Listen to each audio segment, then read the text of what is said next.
Everyone. Hello, everyone. Welcome to the Sacred Healing Strategies with our topic this month being insulin resistance and diabetes. I really wanted to share on this subject because it is very dear to my heart, seeing is that much of my extended family has and does suffer from diabetes. Now, we are in the state where gone are the days where we used to believe that diabetes was a completely genetic condition.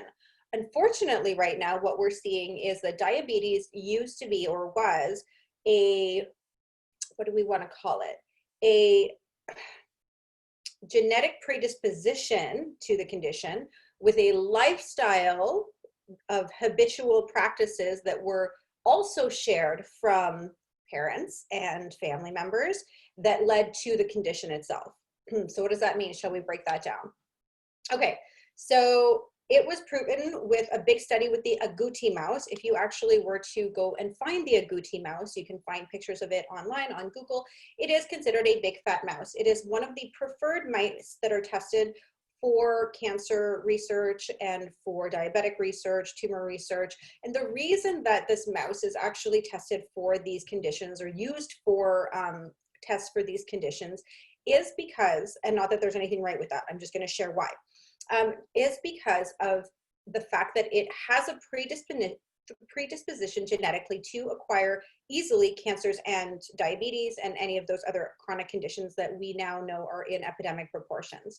So that agouti mouse is often chosen and then given diets that are rich in fat and sugars and all of this to promote the actual disease that they want to see if they can help. Now, what's really interesting about the agouti mouse is that there were some studies done that completely at this point have debunked the fact that if your parents had diabetes, that you are going to have diabetes and it's genetically going to happen regardless of anything. It actually can be stopped at pregnancy for your children, and it can shift their genetic predisposition completely. So pretty cool, right? Like that means something huge. So I'm going to tell you why and how that happened. The study of this study was they took an agouti mouse mother that was very fat and very unhealthy, and they fed her only healthy food for a mouse. While her children, the offspring of the normal agouti mouse, were genetically predisposed to be an agouti mouse. Well, lo and behold, they fed this beautiful, they changed the environment, they created good nourishment, good hydration, and guess what kind of mouse was born? It wasn't an agouti mouse. It was a regular little brown mouse that is energetic, running around. And so it really showed science that, okay, wow, environment and nourishment has a huge impact on chronic illness, specifically diabetes and insulin resistance. So I hope that that gives you guys a little bit of insight on how much lifestyle has an impact. Now, if you were born with a predisposition, for example, to diabetes, this is going to be the best way I can break it down to you as an example. You were born to a mom who had diabetes, and all of her aunts and all of her family had diabetes. So you were born with a predisposition to have diabetes. Now, your mother also, like, let's just say hypothetically, I'm not directing this at anyone, but just hypothetically, your mom ate a whole bunch of sweets and candy and craved all those things. And then she ended up with pregnancy diabetes and all these things happen. Then your exposure and your genetic material will have a predisposition to diabetes. Does this mean you're going to have diabetes? It's not a for sure, but this is where shit changes. Stuff changes when, because I get pretty passionate about this subject, because I get a lot of flack on it. So what happens after this is that you are brought up in an environment that is really promoting sugars, lifestyles, and the same repetitive behaviors and patterns that your parents or your mother went through. So it doesn't stop there. So now you have the predisposition with the environment coupled together. And so by the time many of our children have this realization that they can have control of this, habits are already formed and it's a lot tougher. So how interesting though. Now, if you were born to a mom who decided she wanted to be super healthy, which most moms do, and there's no judgment in that sake because we are in our third generation of not knowing any better, but just hypothetically, you were born to a mother who had diabetes but decided she was pregnant and wanted to change her lifestyle dramatically for this.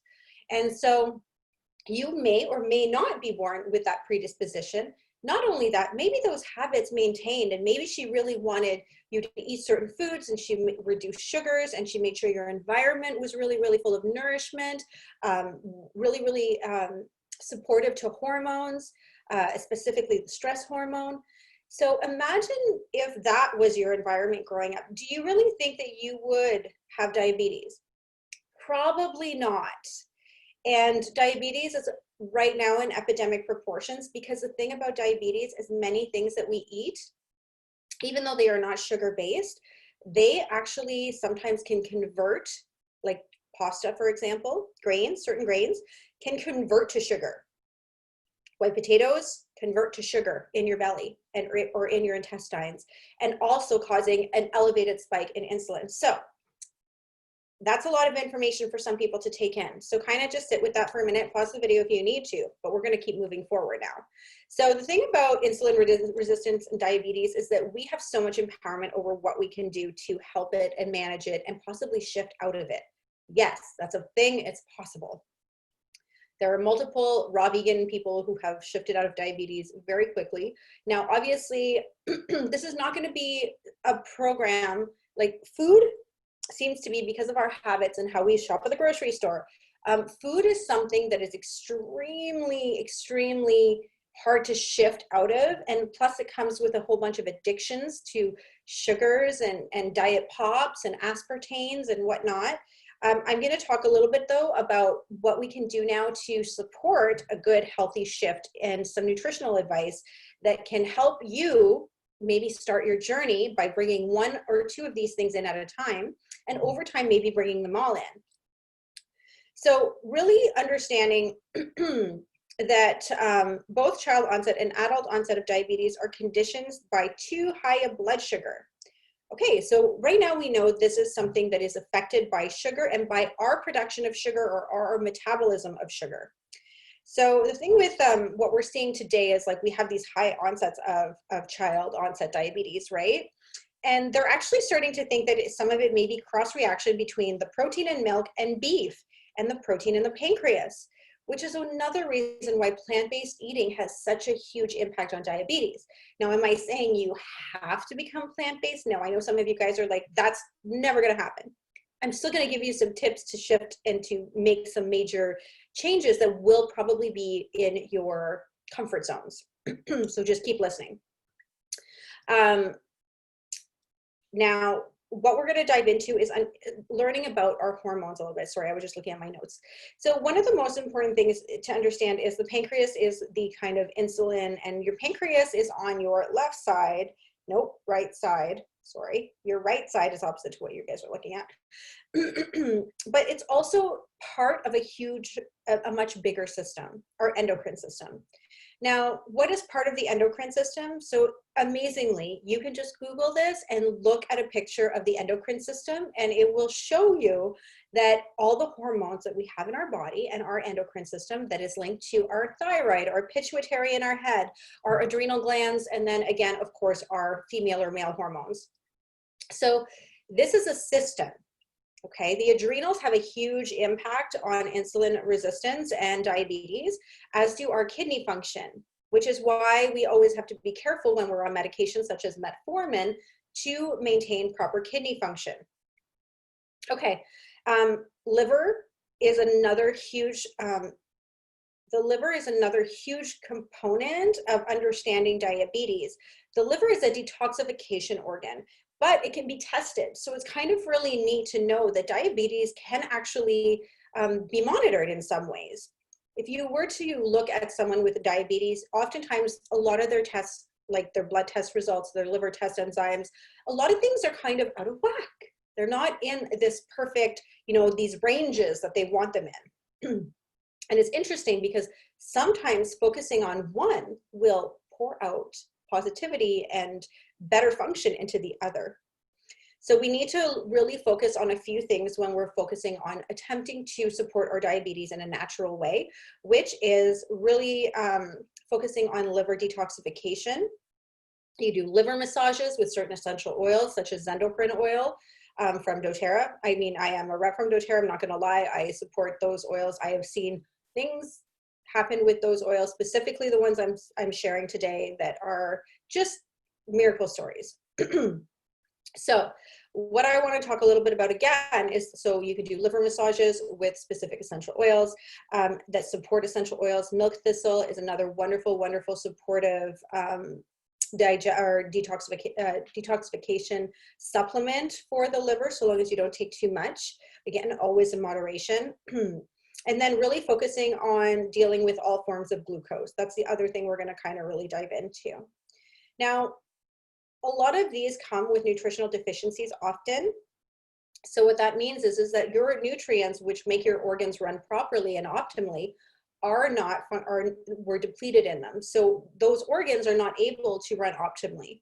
So why is that? Well, if we have a diet that is rich in sugar and we are using foods that are anti-nutrient foods, not only are they just not nutritious at all, they actually rob our organs and our bodies of the nutrients they already have to break it down. Sugar is one of these things. So you want to really focus on a few supplementations or foods, and you can Google a lot of this. You can literally Google almost anything. You can always reach out to me. I'm starting to accept nutritional clients again, but particularly important vitamins for diabetes are vitamin C, vitamin B3, vitamin B5, and B6, zinc, and chromium. So these actually, a lot of these actually work together in synergy to support each other. Now, there are things that you want to avoid with some of those things because they actually deplete them, which is something that I work directly with clients in my nutritional therapy on, really like focusing on the removal, taking away the things that hurt these, and bringing in the things that promote them. But it's best to always kind of look at your diet and then always work with your doctor also, always remember that, and let them know you want to try something. Okay, now here's some really great nutritional advice that I am going to give you guys, and then I'm going to give you guys a little bit of essential oil advice too. The key to a diabetic diet is really to maintain those blood sugar levels, right? We want to keep them from spiking and going down and spiking and going down. That's why you guys have to check your blood sugar all the time. Now, how do we do that? Now, are there certain foods that will promote a low absorption of sugar over a steady rate? Of course there are. We shouldn't ever go into crashes. And I know that at the beginning of the diabetic journey, there's a lot of like concerns and not knowing what to eat. But know this is often achieved by eating little and often. Okay, so rather than focusing like just on like the way that we eat as a collective is based on, 3 meals a day in the workday. But that's not important right now. What you want to focus on is being more of a grazer than more of a huge meal taker. Now, grazing, unfortunately, especially for diabetics, they think that what they should be eating are small meals, but often they choose not the foods that are going to support. They usually often choose because of habit, not because they're trying to hurt themselves, not at all, but just due to habit, they don't know which foods to grab, and often they grab foods that will spike, even if they're low sugar, right? Again, like pasta turns into sugar after you eat it if you do not burn it off. And because the diabetics tend to be not feeling well a lot of the time, they have a more sedentary lifestyle. What that means is they're not moving as much. Moving helps to actually alleviate, it really helps to manage blood sugar. So that's another piece of advice. Having a walk, amazing for blood sugar, at least taking 1 walk a day. Okay, so now choosing the foods that contain slow releasing carbohydrates. All right, so, and some protein. So protein, carbohydrates. Now, some people are seeing huge benefits of eating keto with diabetes. Just note, this is not a long-term plan. So when you bring back in a little bit more carbohydrates into your life, you will have to really be conscious. It's almost best to focus on eating a little bit of protein and a lot of, enough really good breakdown carbohydrates as well. So what does this look like? Well, fruits and nuts are really, really supportive. The problem with fruits and nuts is nuts are very high fat, which are fine. It's actually good for you. Fat is good for you. It's just the portion sizes. Again, these are meant to be small little meals that really bring you on to the next 2 hour, maybe small little meal. Okay. seeds such as pepitas, and there's like a side benefit to having seeds like sesame seeds, pepitas, sunflower seeds, is that they are also really, really nutrient dense in a lot of probably some of the vitamin deficiencies that you have. So you're getting kind of a double, like an extra boost with that as well. So your other organs are going to start working properly. Your liver is going to start, your enzymes are probably going to start looking a little bit better. And what's really fun about that is that that commitment shows for you. Often people who have hormone deficiencies such as diabetes or thyroid issues, they're often all like kind of linked. If the endocrine system is out of whack, you're getting some sort of test. But it's interesting to see how many people I have seen implement some of these things and their liver enzymes change, and all of a sudden their thyroid function has gotten better. It is the body is a system that's not meant to be separated into all these extra body parts. We're meant to treat it as a system. And the best way to do that is to nourish it and to take away the things that hurt it. Now, vegetables are great, such as corn. Corn is okay. Again, moderation with corn. Peas, green beans, and whole grains. So you can eat whole grains. Be very aware, though, that you want to maintain, like an example would be if you're going to have toast, whole grain toast, or Ezekiel bread for breakfast with a little bit of cinnamon. By the way, cinnamon's super supportive to diabetics.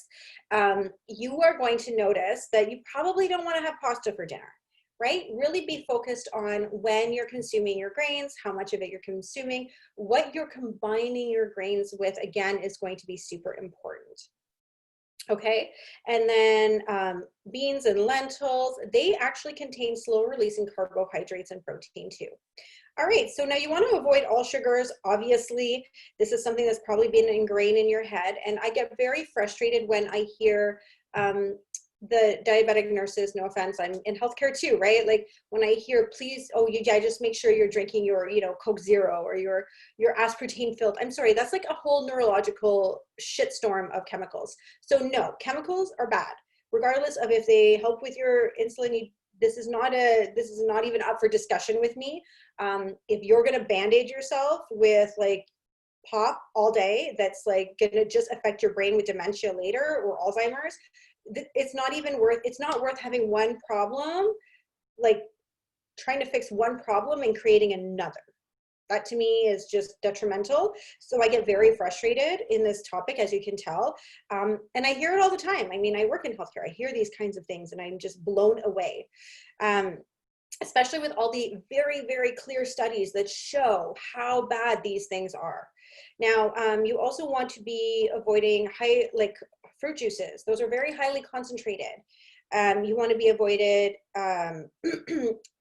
excess of fast releasing fruits. Okay, so I love dates, so this one's tough for me, but it's important to not have dates and bananas or dried fruit. The reason is that when you have that water-based fruit, for example, like a watermelon or like a berry, they're very, very water dense and they're full of fibers, and that fibrous material allows for a slower absorption of sugar for you. So that means your energy will also be better, right? You're not going to have a spike in your insulin. It's actually just going to have this like nice drive, right? All the way across, which means you'll have better energy.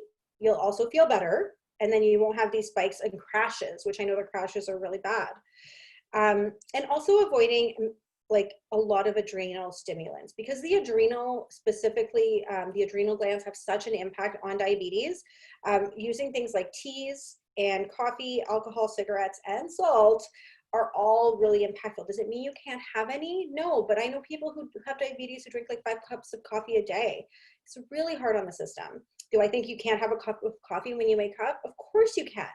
But just remember that those are depleting, and they also deplete other nutrients in your body.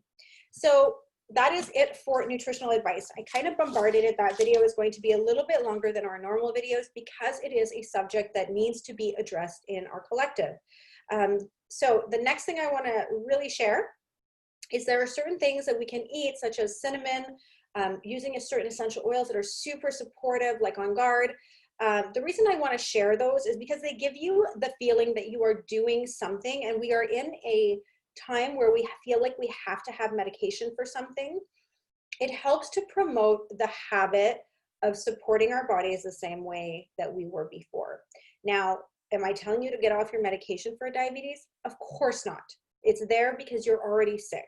So when we go on any of these programs or we start working with someone, we always want to make sure that we bring our doctor into the loop.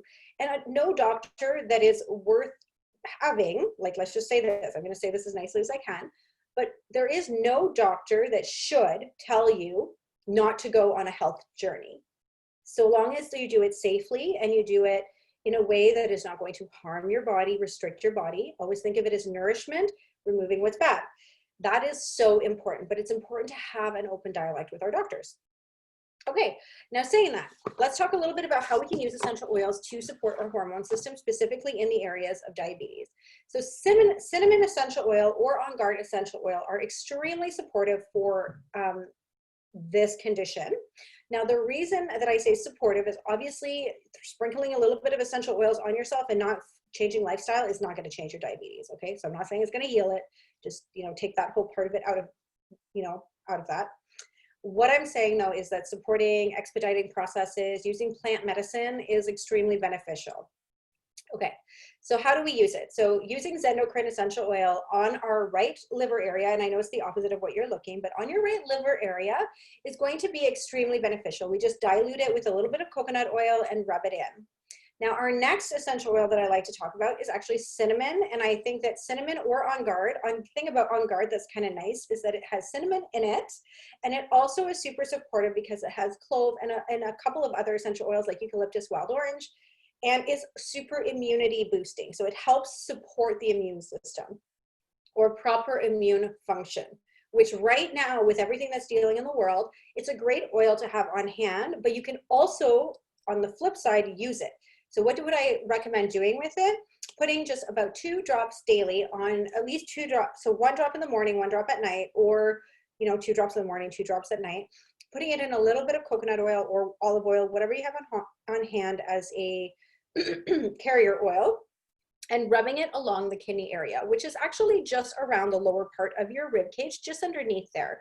So you can rub it, massage it in up and down on the back, just like what I just did. And that is going to be supportive to your adrenal function and all of that fun stuff. Now, the last oil I'm going to talk about with diabetes is how to support your pancreas. So one of the things that I love and that people don't realize is how supportive the metabolic blend. People assume Slim and Sassy is just all about losing weight. And most diabetics generally do, not all, don't get me wrong, but like most diabetics are usually in a little bit of the overweight category. And so this is a really great thing, not to lose weight though, but to support healthy metabolism. And it's there to support, and rubbing it directly over where the pancreas area is, where that blood sugar happens and sugar cravings, is a game changer, guys. And you can drink that one. So these are just 3 simple oils that are blends that are already pre-done for you that are available through doTERRA or myself. But just know that those are very supportive to make you feel and expedite your process. I hope you guys enjoyed this video. If you have any questions, want to work with me, just make sure to reach out. And I hope you guys all have a wonderful day and that this will support you in your journey to supporting your diabetes in a more natural way.